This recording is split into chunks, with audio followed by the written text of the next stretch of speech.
കർമ്മയാണ് എല്ലാത്തിലും വലുത്. അതൊരിക്കലും വേർതിരിവുകൾ കാണിക്കില്ല.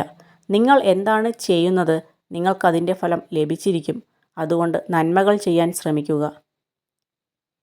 ഒരു നിമിഷം കൊണ്ട് എടുക്കുന്ന വൈകാരികമായ തീരുമാനങ്ങൾ പിന്നീട് ജീവിതത്തിൽ വലിയ നഷ്ടങ്ങൾ വരുത്തി വച്ചേക്കാം. നമ്മുടെ അവസരങ്ങൾ നമ്മളാണ് തിരഞ്ഞ് കണ്ടെത്തേണ്ടത്.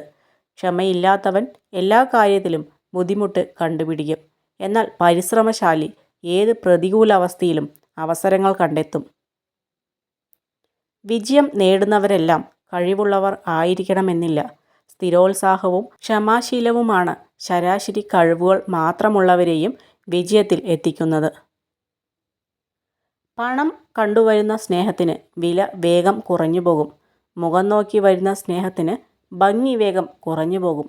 പക്ഷേ മനസ്സ് നോക്കി വരുന്ന സ്നേഹം മരിക്കുവോളം മാഞ്ഞു പോകില്ല.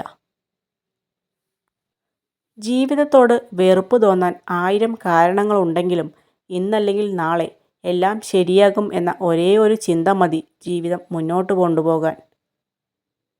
ജീവിതത്തിൽ പരീക്ഷണങ്ങളും കഷ്ടപ്പാടുകളും പ്രശ്നങ്ങളുമൊക്കെ സാധാരണയാണ്. അങ്ങനെയുള്ള സമയങ്ങളിൽ മനസ്സ് തളരാതെ നോക്കുക. അനുഭവങ്ങൾ നമ്മെ കരുത്തോറ്റവരും കുറ്റപ്പെടുത്തലുകൾ ശക്തരും ആക്കും എന്നോർക്കുക. നിങ്ങളെ ഇഷ്ടപ്പെടുന്ന മനുഷ്യരെ ദുരുപയോഗം ചെയ്യരുത്. നിങ്ങളുടെ സഹായം ആവശ്യമുള്ളവരോട് കരുണ കാണിക്കാൻ മടിക്കരുത്. വിശ്വസിക്കുന്നവരെ ചതിക്കരുത്. എപ്പോഴും നിങ്ങളെ ഓർക്കുന്നവരെ മറക്കരുത്. ചെറിയ കാര്യങ്ങൾക്ക് പോലും നിങ്ങളെ കുറ്റപ്പെടുത്തുകയും അപമാനിക്കുകയും ചെയ്യുന്നവരെ തിരുത്താൻ നോക്കരുത്. അവരെ അവരുടെ വഴിക്ക് വിട്ടേക്കുക. അവർ നിങ്ങളിൽ നിന്നും അകലാൻ ആഗ്രഹിക്കുന്നവരാണ്. ഏതു കാര്യവും തുടക്കത്തിൽ അത്ര എളുപ്പമായിരിക്കില്ല. ആത്മാർത്ഥമായ പരിശ്രമം നമുക്ക് വിജയം നൽകുക തന്നെ ചെയ്യും. ഏറ്റവും വലിയ സമ്പത്ത് ജ്ഞാനവും ഏറ്റവും ശക്തമായ ആയുധം ക്ഷമയുമാണ്. ഏറ്റവും നല്ല സുരക്ഷ വിശ്വാസവും ഏറ്റവും ഫലപ്രദമായ ഔഷധം പുഞ്ചിരിയുമാണ്. ജീവിതം പക വീട്ടാനുള്ളതല്ല, പൊറുക്കാനും പൊരുത്തപ്പെടാനും ഉള്ളതാണ്. പക മനസ്സിൽ കൊണ്ട് നടന്നാൽ നമ്മുടെ മനസ്സും ശരീരവുമാണ് നശിക്കുന്നത്. ജലം മലിനമായതുകൊണ്ട് ചെടി മുരടിക്കില്ല.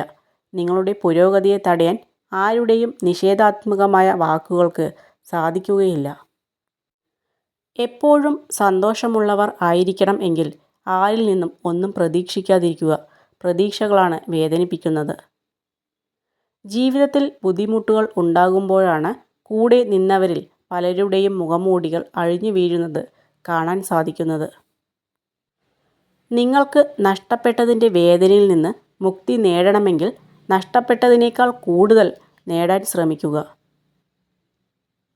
നമ്മൾ ആർക്കും വെളിച്ചം ആയില്ലെങ്കിലും അവർക്ക് ഇരുട്ടിലേക്കുള്ള വഴി കാണിച്ചു കൊടുക്കരുത്. പ്രശ്നങ്ങളല്ല, അതിനോടുള്ള നമ്മുടെ സമീപനമാണ് ജയപരാജയങ്ങൾ നിർണ്ണയിക്കുന്നത്. സമാധാനം നഷ്ടപ്പെടുത്തുന്നവയെ വേണ്ടെന്ന് വയ്ക്കാനുള്ള ധൈര്യം കാണിക്കുക. പാതി ജീവിതം സ്നേഹം തിരഞ്ഞും ബാക്കി ജീവിതം സ്നേഹിച്ചതോർത്ത് കരഞ്ഞു തീർന്നു പോകും ചിലർക്ക്. അതിനാൽ ചില ബന്ധങ്ങളിൽ നിന്നും സന്ദർഭങ്ങളിൽ നിന്നും വിട്ടുനിൽക്കുന്നതായിരിക്കും നല്ലത്.